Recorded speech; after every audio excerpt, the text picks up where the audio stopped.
Hello, and welcome to the fourth episode in this Improve Your Chess series.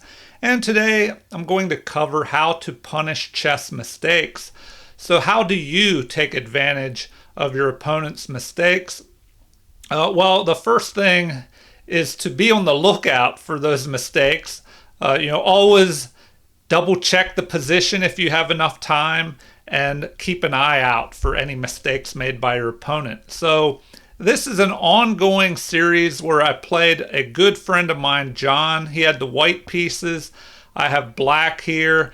And it looks like in this game it was even for a while until there was a mistake made where I was able to take advantage of that mistake. And then the game continued on where I had an advantage. So we'll take a look at that.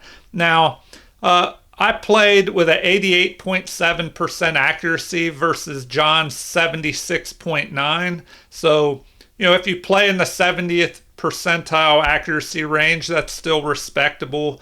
And I had one great move and one missed opportunity. So we'll see how I missed out on punishing my opponent's mistake at least once there. So my friend John had one inaccuracy, two mistakes, and one blunder. So let's take a look here. The game started with e4 by John, and I played c5, the Sicilian defense, a counter-attacking opening. And now knight to f3, a common move in the Sicilian, which prepares the way for the possible d4 pawn push. And so I played d6 here. One reason you could play this in the Sicilian is to cover this e5 square. That way, when you're developing your knight to f6, this pawn will not be able to harass your knight as you can just capture it. So, d4 is in fact played. This is the open Sicilian. And when white has the two pawns in the center, you don't want to allow them, those pawns covering all these squares. So, capturing is good. And in the Sicilian, we see here that black has a cramped position, but they do have the two central pawns versus white's only one pawn here.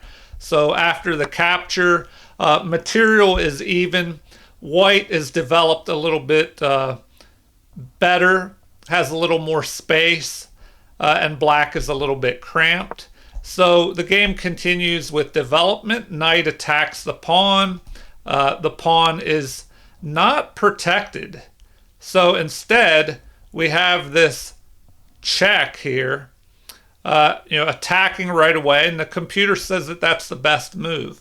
And now here I block. Although that is one of the best moves, now they're recommending blocking with the knight because then you keep your bishop pair. Here white could possibly just capture my bishop, getting rid of the bishop pair. Now, this move here, a blunder. So, always be on the lookout for these types of positions where there are two pieces and you have an opportunity to move a pawn here and fork both of these pieces. So, a blunder here. Instead, it looks like c4 is what the computer recommends. Just setting up what's called the Maroczy bind position here, protecting the bishop here on b5. It does leave this pawn unprotected. So a lot of times this move will be played, knight to c3, just protecting the pawn. So it's interesting the game went in this direction. Here it recommends that I should just capture with something like this. Capture, knight takes, and then what? They do not recommend going after this pawn. Now why is that? Probably because maybe the queen can line up here on the knight and then try and target this perhaps. But I'm not going to get into that. Let's get back to how we should punish our opponent's mistakes or any chess mistakes. So you have to be on the lookout for possible mistakes like this. So the computer says this is a great move. It just forks both of these pieces. So one of them is going to be lost here. So it looks like bishop takes d7 is the best move here. But my opponent wanted to keep his bishop here and instead pins this knight, thinking that, if I capture this, perhaps this knight will be recapturing the bishop and going to safety. But instead, I continue to take advantage of the mistake by capturing the knight first here. And now the computer says the best thing to do is to give up more material.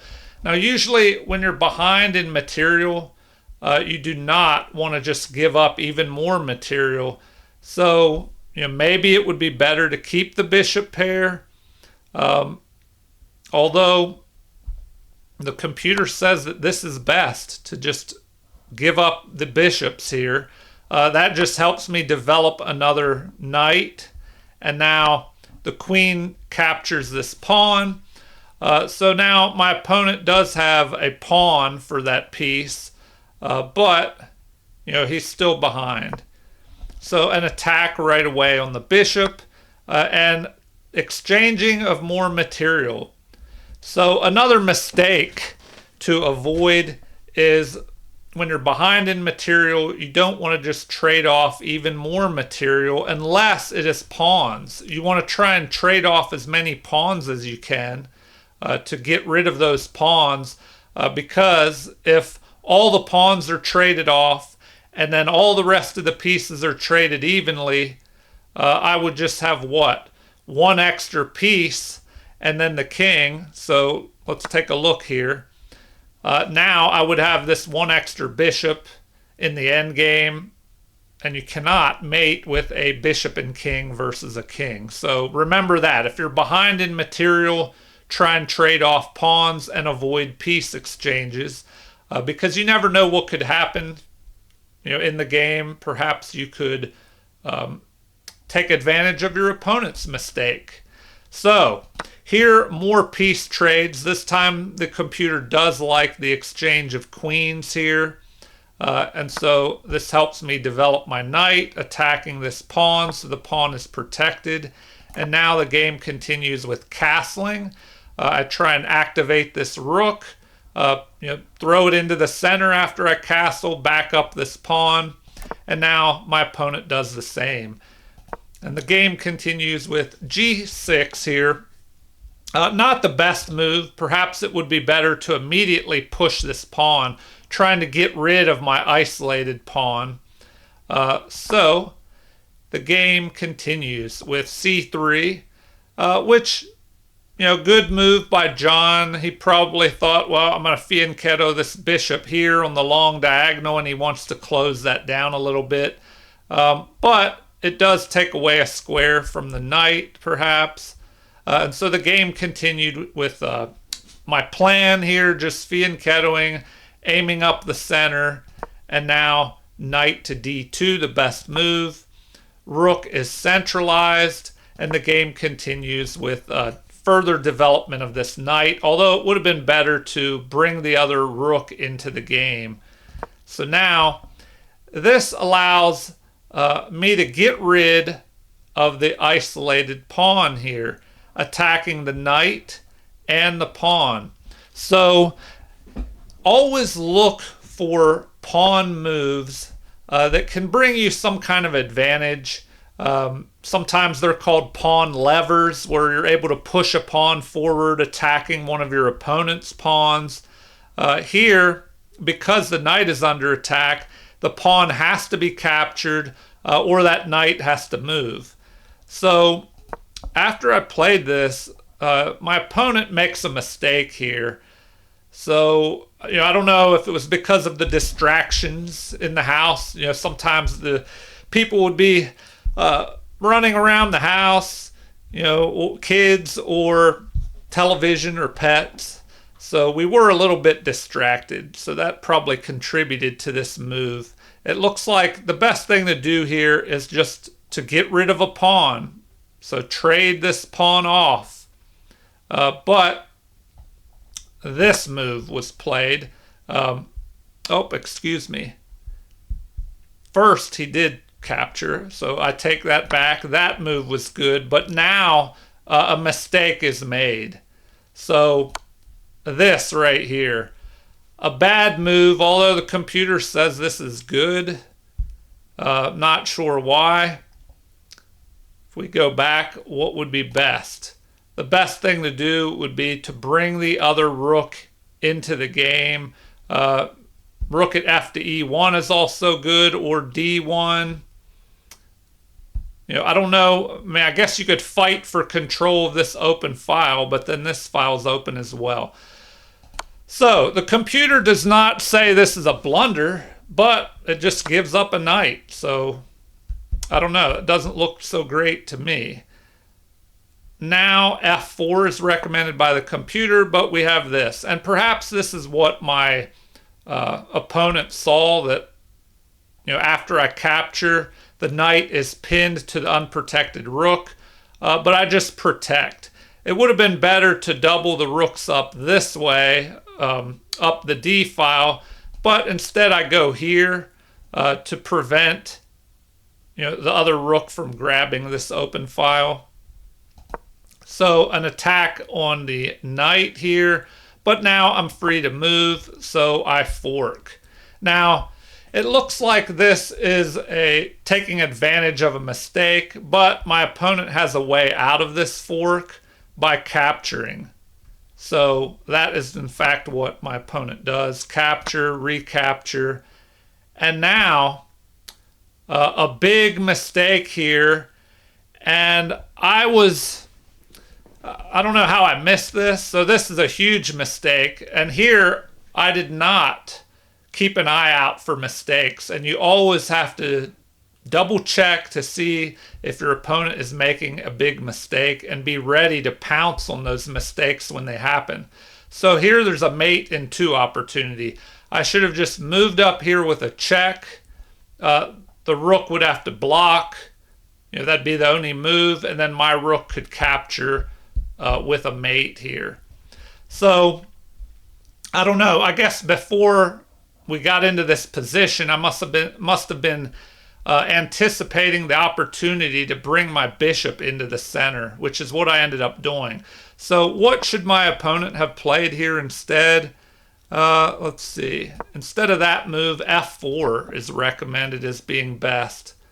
So f4, but I don't know if I like that either, because now I can just take the 7th rank, and then what? Both of these pawns could be forked. If the rook tries to counterattack my knight, well then I could just pin the rook and he would have to capture, and it would just get rid of more material. So, in the game, I played this and missed an opportunity, so I did not punish my opponent's mistakes.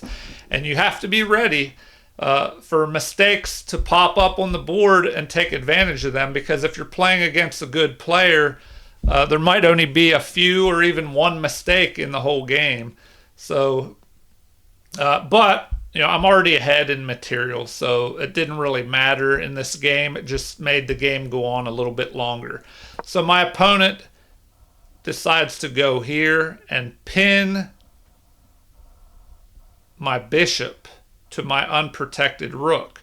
Now, I could easily retreat back, protecting, but here I did take advantage of a mistake by just capturing an unprotected pawn, which is best, and now the rook is under attack. So also it's a discovered check and the rook is under attack.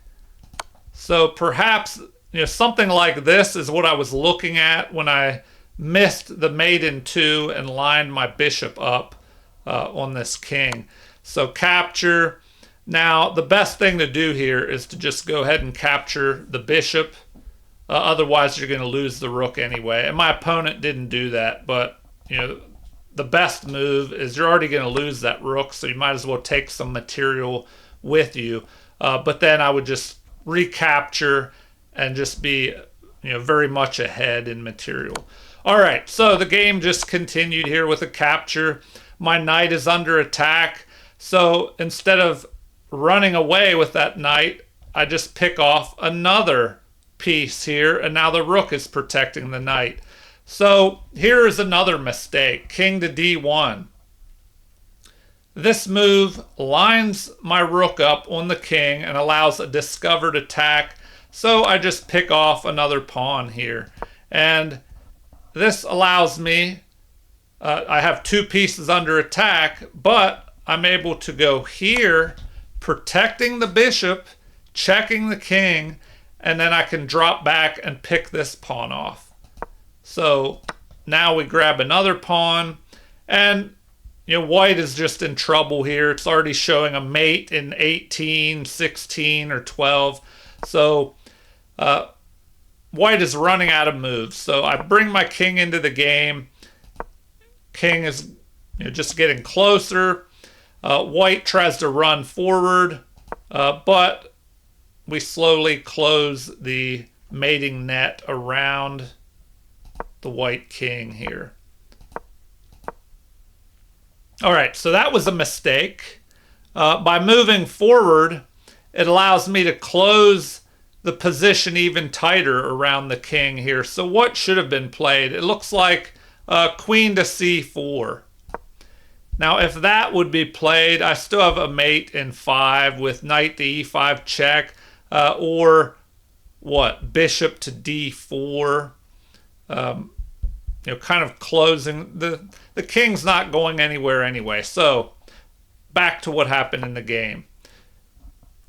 The mistake is made of the king moving closer to this side of the board. So we close, tighten our grip around these squares, that the king could escape to.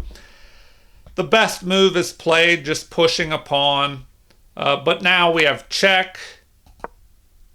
King runs into the corner and a mate by the pawn here. So that's how the game ended. I hope you enjoyed this. Please feel free to leave any comments. I'll have more of these games with just demonstrations on what you can do to take advantage of your opponent's mistakes. So how to punish chess mistakes when you're playing yourself. So as I said, leave any comments that you feel like leaving. Please like and subscribe to support the channel if you haven't already. And thank you for watching. Have a super chess day.